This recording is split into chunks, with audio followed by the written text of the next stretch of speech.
Well, hello again, awesomes. How we doing? Now we're going to talk about informative speaking, and some of this we've talked about, a little bit, but I do want to kind of go, kind of tease out some of the more broad or and some of the more basic ideas about informative speeches. I know we kind of talked about a little bit. We're adding to people's information, right? We're adding to their understanding of something, right? We're telling them something. Doesn't have to be new, but we're presenting information. And in the book here, it talks about this is entirely and exclusively kind of based on facts. There's these irrefutable claims and statements, and we're avoiding opinion, or as we said in our for the assignment description, it says remain neutral, right? Try to avoid our opinion. This is where it's really kind of tough. Um, and then we also want to get across at the same time we talked about this. We're not trying to persuade necessarily, but the audience is still, even in an informative speech, you're kind of thinking, okay, what's in it for me? What am I? Is there?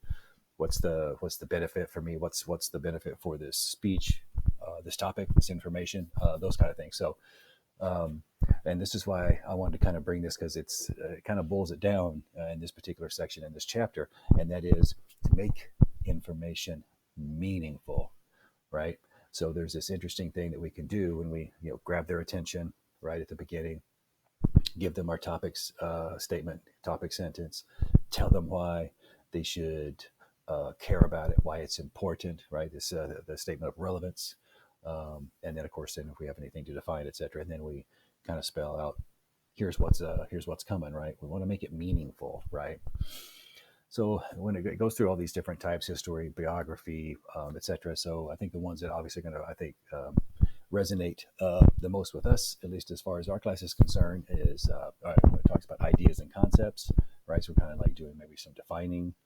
I think recall our example the other day. We were talking about systemic racism. So that's going to be a big part of that speech is, or the majority of that speech is really saying, okay, here's what it is, right? And here's what it looks like. It's kind of defining an idea or a concept, or explicating it, explaining it in a way, if you will.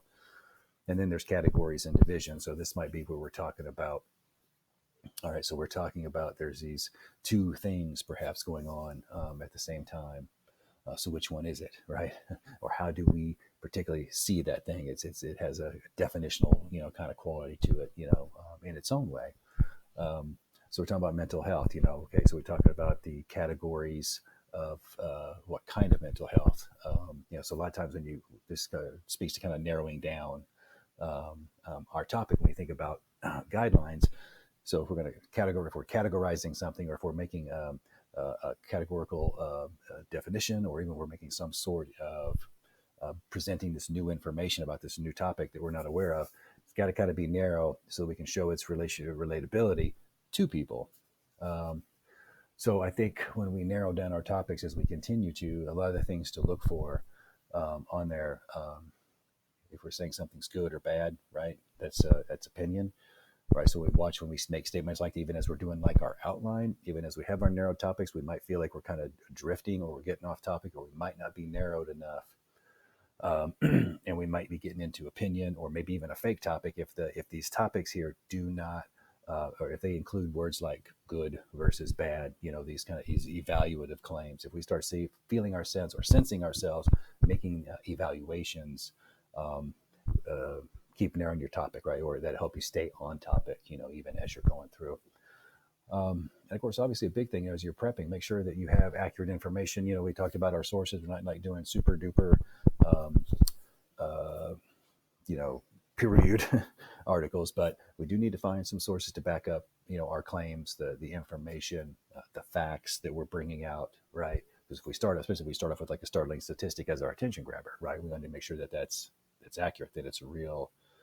We want to be clear, right? As we learn, as we go through, and we're going to talk about these in the next chapters on Thursday, as we learn to kind of be more comfortable with the delivery situation, right? You're presenting, right? Communicating orally, that we can be clear, and then at the same time still keep it interesting, if you will. All right, so if I can get this thing to move down, which I cannot. I think I have one more slide, but it won't let me go down. That's just wonderful. Okay, well, you guys get the idea. Okay, apologies. You guys stay safe, stay awesome, and I'll see you Thursday. Bye.